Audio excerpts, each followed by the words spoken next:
In the shadowed depths of Willow Creek, a secret lay buried under dead leaves, a plastic crate sealed with duct tape, hiding a French bulldog named Remy, left to perish without food, water, or air. This is the story of his salvation, a heartwarming journey from a boy's chance discovery to a veterinarian's fierce love, proving that even in darkness hope can thrive. It begins with a chilling moment, where a faint sound in the woods sparked a rescue that would change everything. Ethan, 16, trudged through Willow Creek with his scruffy mutt Scout, escaping the noise of home, his parents' arguments, a constant hum. The autumn sun cast golden rays, but a chill bit his fingers. The woods were his refuge, where leaves rustled and birds sang. Scout bounded ahead, sniffing wildly, and Ethan kicked a pine cone, lost in thought. Then Scout froze, ears pricked, staring at a brush pile near a gully. A prickle ran down Ethan's spine. The forest suddenly too quiet. He thought it was a squirrel, maybe the wind, but Scout growled, a rare sound from the playful dog. "What's up, boy?" Ethan muttered, stepping closer. The pile seemed ordinary. Twigs, mud, dry leaves crunching underfoot. Yet something felt off, like a wrong note in a song. Scout pawed the ground, whining, and Ethan knelt, brushing aside branches. His fingers hit something smooth, cold, plastic. His heart thudded. He cleared more debris, revealing a blue crate dented, wrapped in duct tape, half buried like a grave. This wasn't lost gear. The crate was deliberate, hidden with care. Scout sniffed frantically, and Ethan's hands moved faster, scraping. Dirt. The tape was thick, layered tightly around the latches, as if sealing a secret forever. He tugged, but it held, a sick feeling twisting his gut. Why tape it shut? His mind raced. Trash? Stolen goods? Scout's whine said otherwise. Ethan grabbed a stick, prying at the tape until a corner gave way, exposing a crack in the crate's door. He leaned closer, peering into the dark, expecting nothing. Instead, two glassy eyes stared back, wide with terror. Ethan stumbled back, pulse hammering. "Oh my God," he gasped, dropping to his knees. It was a dog, a French bulldog, curled. Ton height, barely alive. Its fur was matted, frame skeletal, eyes pleading. The crate had no holes, just tiny gaps for air. No food, no water. Someone meant for it to die, erased from the world. Ethan tore at the tape, panic rising. "Hang on, buddy," he muttered, voice shaky. The tape resisted, his nails catching, but he clawed harder, desperate to free the latch. It wouldn't budge, locked or stuck. Scout barked, urgent, sensing the stakes. Ethan's mind spun. How long had it been here? Days? The dog's stillness scared him, like it was fading. He glanced around. No one. Just trees and silence. He tried his phone. No. Signal typical for Willow Creek. Those eyes haunted him, begging him not to leave. "I'm not going anywhere," he promised, unsure who he meant it for. He had to get help. Mia, his sister, was a vet. She'd know what to do. Ethan grabbed Scout's leash, gave the crate a final look, and sprinted home, the dog's gaze burning in his mind, a silent cry he couldn't ignore. Mia's heart pounded as Ethan burst into her kitchen, his face pale. "There's a dog in a crate in the woods. It's bad," he stammered. Scout, his mutt, whined at his side. Mia, a veterinarian, grabbed her keys and emergency kit, her mind racing as they sped to Willow Creek in her Jeep. Ethan's jumbled story, duct tape, a buried crate, churned her stomach. The forest loomed dark as they parked, and Ethan led her to a gully where a pile of brush hid a blue plastic crate, sealed tight with tape. Anger and dread surged. This was no accident. "Help me," Mia said, dropping to her knees. Ethan pulled. Branches while she tore at the tape, her hands shaking. The crate was cold, heavy, silent. No bark, no scratch, just an eerie stillness that made her fear the worst. She peeled back tape, the sticky layers resisting, and pried at the rusted latch. Ethan held her flashlight, its beam trembling. With a final yank, the door opened, and a foul smell hit, waste decay. Mia gagged, peering into the gloom. A shape lay curled inside, barely moving. A French bulldog, skeletal, his brindle fur matted, eyes wide with terror. "Oh, baby," Mia whispered, voice breaking. She reached in, expecting a flinch, but the dog was too weak. Sores dotted his sides, his bones sharp under thin skin. Ethan hovered. "Is he—" Mia didn't answer. Then as her hand brushed his paw, the dog's tail gave a faint wag. She gasped, tears welling. "You're still trying, aren't you?" Those eyes, scared but trusting, locked onto hers, sparking a connection she felt in her bones. She slid off her sweatshirt, wrapping him gently, and lifted him. He was impossibly light, his head lolling. "Open the car," she told Ethan, who sprinted ahead with Scout. Mia cradled the dog, rushing through the woods, branches snagging her. In the jeep, she sat in the back, urging Ethan to drive to the clinic. "Go now," he nodded, tires screeching. Mia held the dog close, whispering, "You're not alone anymore." His breathing steadied slightly, as if her voice tethered him. She named him Remy. It felt right, like it belonged. His tail twitched again, and hope flared, despite the grief. She carried for her late terrier, Clover. At the clinic, Mia shouted for Dr. Patel, laying Remy on a table. His vitals were dire. Weak pulse, pale gums. Patel's face was grim. "Mia," he started, but she shook her head, hooking up an IV. Remy had fought to survive that crate. She'd fight for him now. As she worked, his eyes stayed on her. A silent pact forming. "We're in this together," she murmured. Knowing this was more than a rescue, it was a beginning. The clinic's sterile hum was a stark contrast to the chaos in Mia's heart as she stood over Remy, the French bulldog, barely clinging to life on the exam table. The overhead lights cast harsh shadows, highlighting his skeletal frame, ribs protruding, sores weeping through matted fur. His eyes, though dulled by exhaustion, still held a flicker of something unbreakable, and that flicker was all Mia needed to keep going. Dr. Patel hovered nearby, his expression a mix of pity and caution. "Mia, he's hypothermic, severely dehydrated. His weight's under 10 pounds, half what a healthy Frenchie should be." He paused, lowering his voice. "You know the chances here." Mia's jaw tightened. She knew, but she also knew Remy had wagged his tail in that crate, defying the odds already. "He's not done yet," she said, her voice steady, and turned back to her work. She moved with precision, starting an IV to push fluids, wrapping Remy in a heated blanket to coax his temperature up. His gums were pale, his pulse a faint stutter under her fingers, but every beep of the heart monitor felt like a small victory. Ethan lingered in the doorway, Scout curled at his feet, watching wide-eyed. "Can I help?" he asked, his voice small. Mia nodded without looking up. "Grab some warm towels from the back." Ethan bolted, eager to do something, anything, to ease the weight of what they'd found. Mia brushed a hand over Remy's head, his bat-like ears twitching faintly. "You're a fighter, aren't you?" she murmured. "Just keep fighting. A little longer." The first hour was touch and go. Remy's breathing was shallow, his body limp as Mia cleaned his sores, wincing at each raw patch of skin.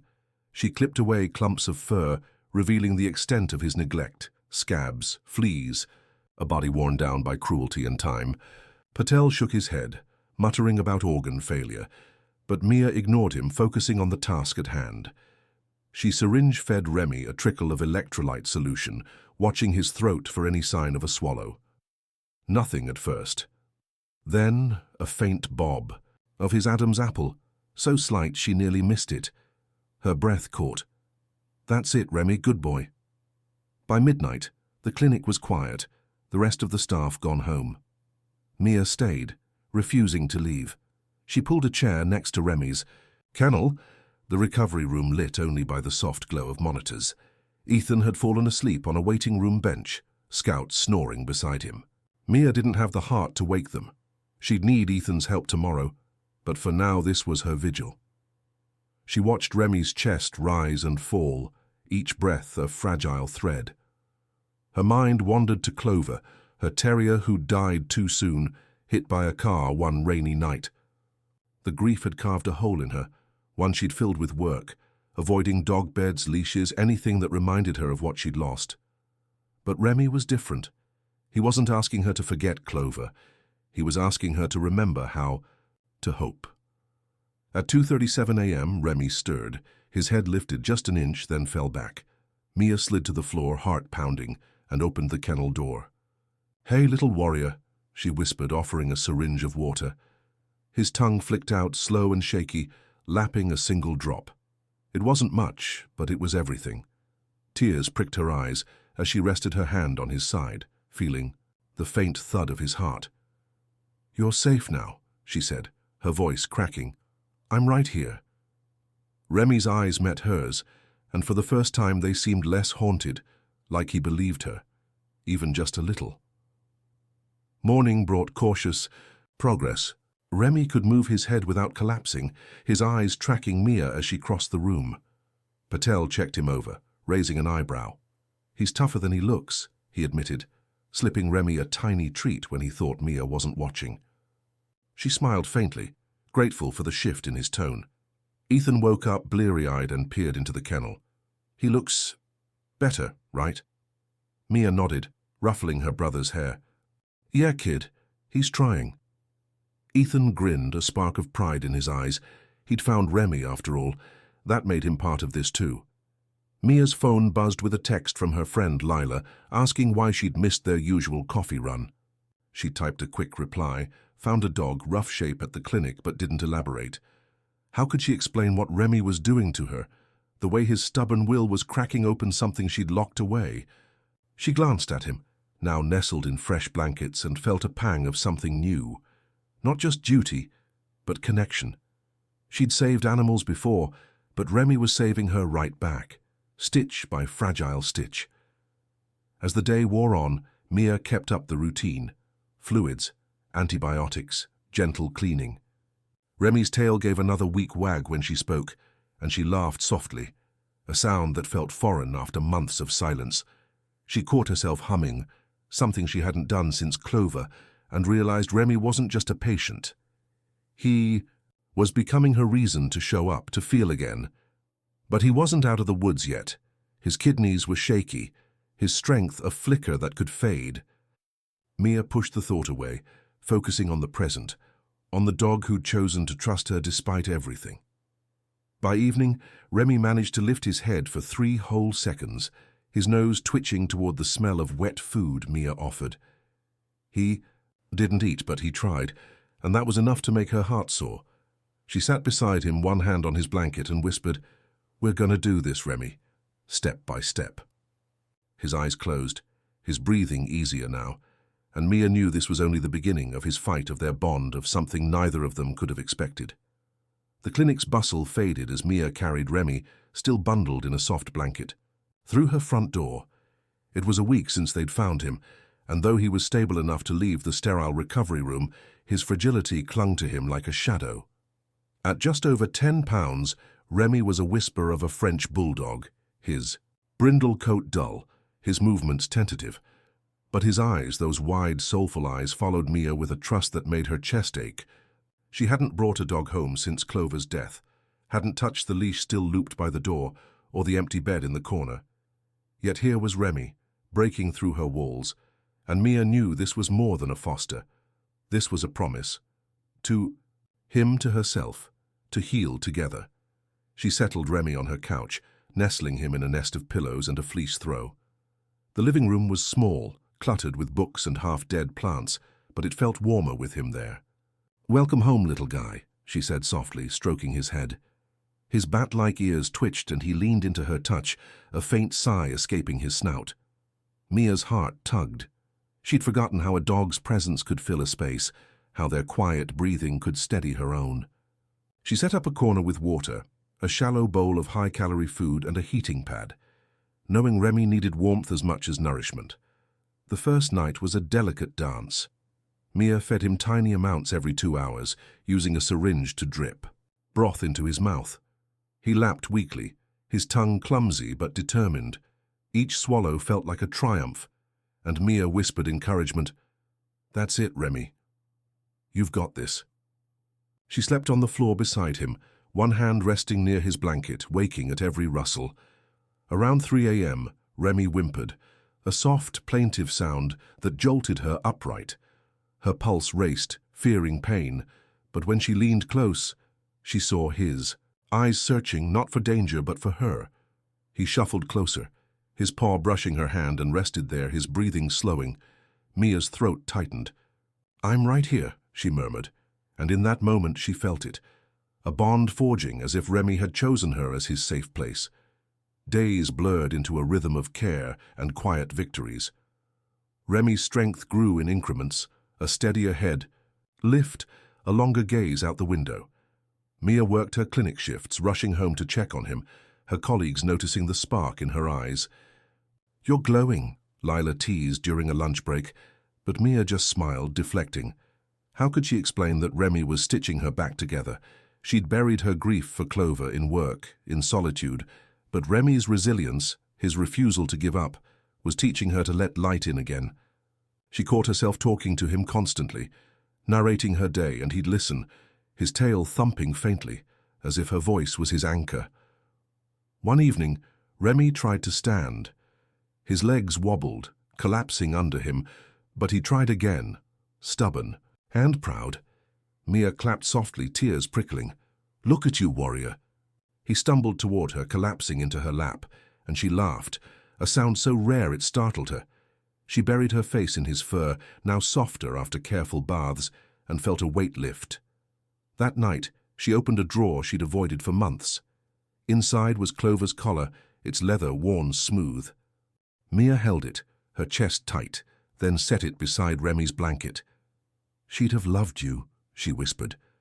Remy blinked up, his nose nudging her hand, and Mia swore he understood. She started sharing his story online, not for attention, but to process it. A few photos, Remy's skeletal before, his brighter eyes now, posted on a local rescue group's page. She wrote about the crate, the tape, his tail wag in the dark. The response was instant. Comments, shares, messages from strangers saying, Remy's fight gave them hope. Mia read them to him, her voice soft. "You're a hero, you know that?" He didn't, of course, just curled closer, his warmth a quiet reply. But the messages kept coming, and Mia realized Remy's story was bigger than them, a ripple spreading beyond her small apartment. Yet healing wasn't linear. Loud noises, a slamming door, a car backfiring, made Remy flinch, his body tensing as if back in that crate.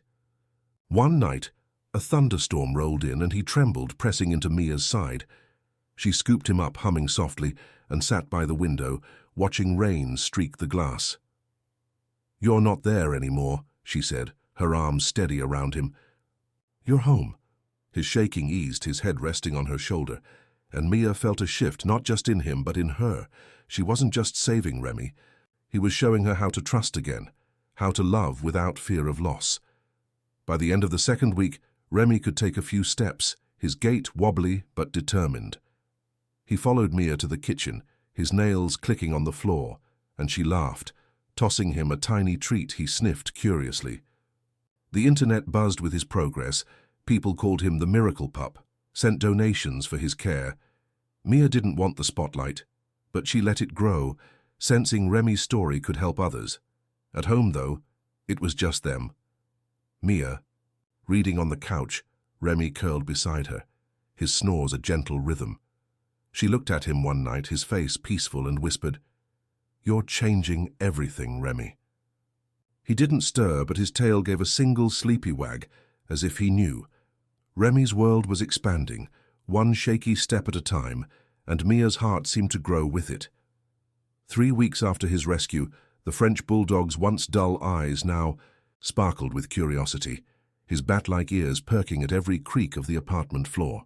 He weighed 12 pounds, a modest gain, but to Mia each ounce was a badge of his defiance. The couch had become his kingdom, where he'd sprawl, belly up, soaking in the sun that spilled through the window. Mia watched him, marveling at how a dog who'd known such cruelty could embrace joy so fiercely. Yet it was the quiet moments, his head resting on her knee, his soft snorts as he dreamed, that wove them closer, a bond deepening through every small victory and shared glance. Remy wasn't just healing. He was teaching Mia to live again, and the world was starting to notice. His progress was a series of triumphs, each one a spark that lit up Mia's days. One morning, Remy managed a clumsy hop off the couch, landing with a wobble but a proud tail wag. Mia gasped, dropping her coffee mug to clap. "Remy, you little rock star!" He trotted to her, his gait uneven but determined, and nudged her hand, seeking praise. She scooped him up, laughing as his tongue swiped her chin. That afternoon, he chased a squeaky toy across the living room, tumbling head over paws but scrambling, back for more. Mia recorded it, her giggles shaky with tears, and posted the clip online with a caption, "He's learning to play. He's learning to live." The post exploded. Hundreds of likes, comments calling him brave, a miracle. Mia read them aloud to Remy, who tilted his head, oblivious but content, his tail thumping like a metronome. The internet's love for Remy grew, but Mia guarded their quiet life fiercely.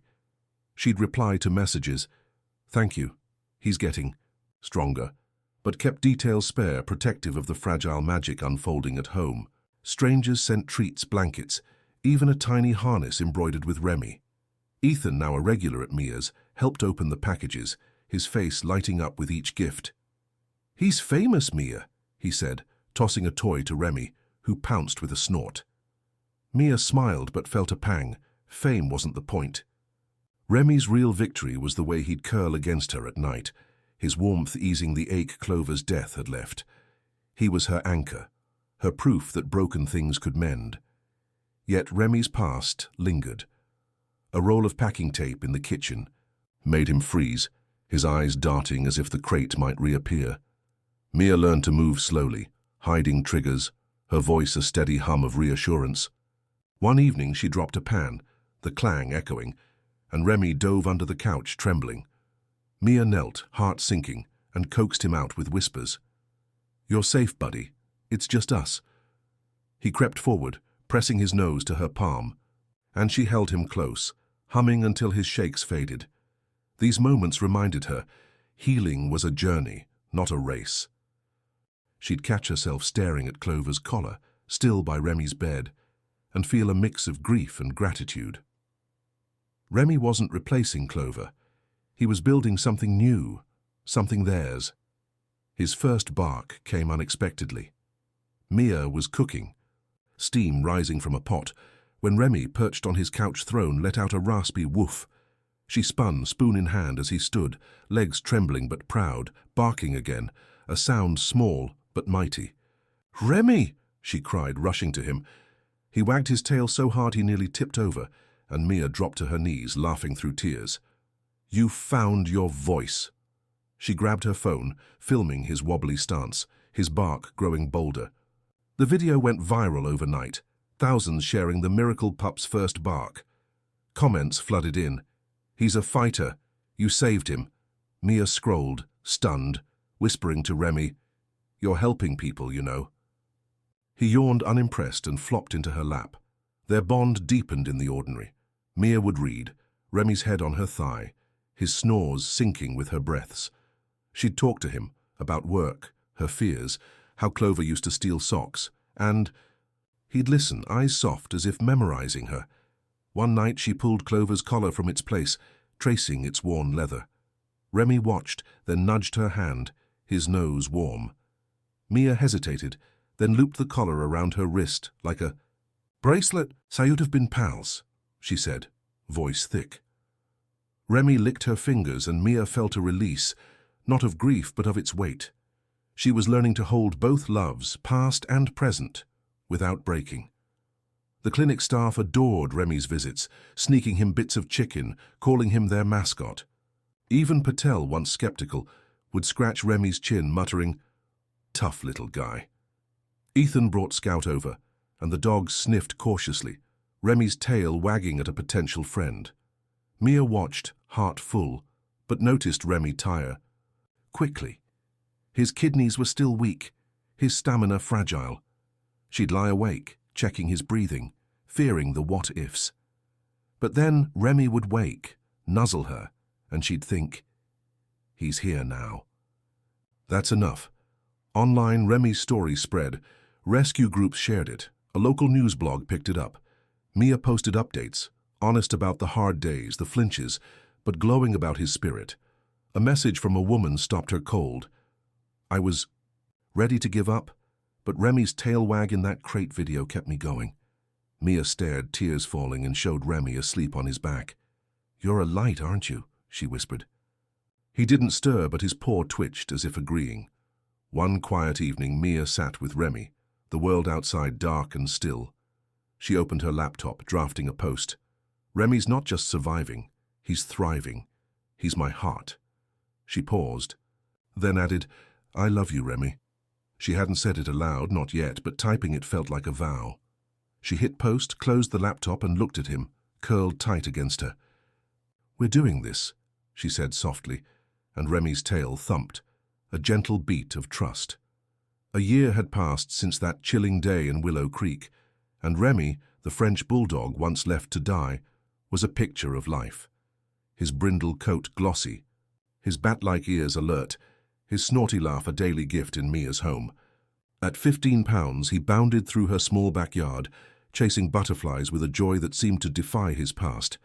Yet his eyes still carried a quiet wisdom, as if he remembered every moment of darkness and chose light anyway. Mia watched.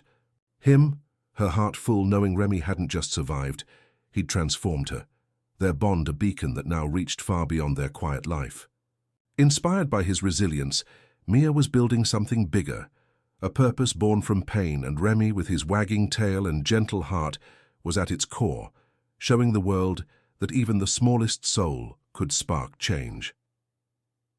On a crisp June morning, Mia loaded Remy into her jeep, his harness snug, and drove back to Willow Creek. The trail was softer now, wildflowers blooming where broken branches once hid a crate. Remy hopped out, sniffing the air, his tail a blur. Mia knelt beside him, her fingers brushing the wooden plaque she'd placed months ago. Here Remy was saved to save others. She'd come to mark the anniversary, but also to ground herself. The internet had turned Remy into a symbol, his story, shared by thousands, donations pouring in. But here in the quiet woods it was just them.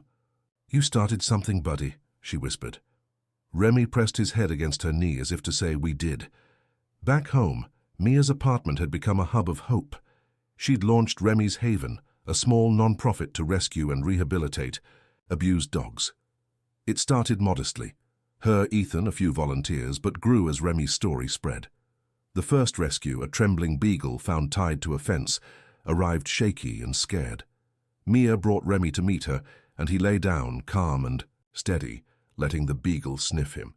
When she curled against his side, tail flickering, Mia's eyes stung. "You're doing it again," she told Remy, stroking his ears. He yawned, unfazed, but his presence was magic, a living reminder that survival was possible.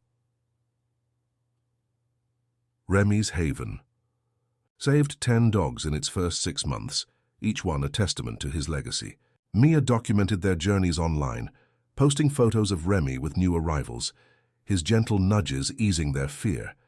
The page exploded.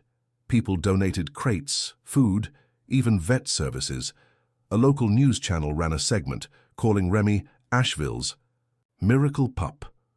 Mia stood awkwardly in front of the camera, Remy at her feet, and said, "He's proof you can come back from anything."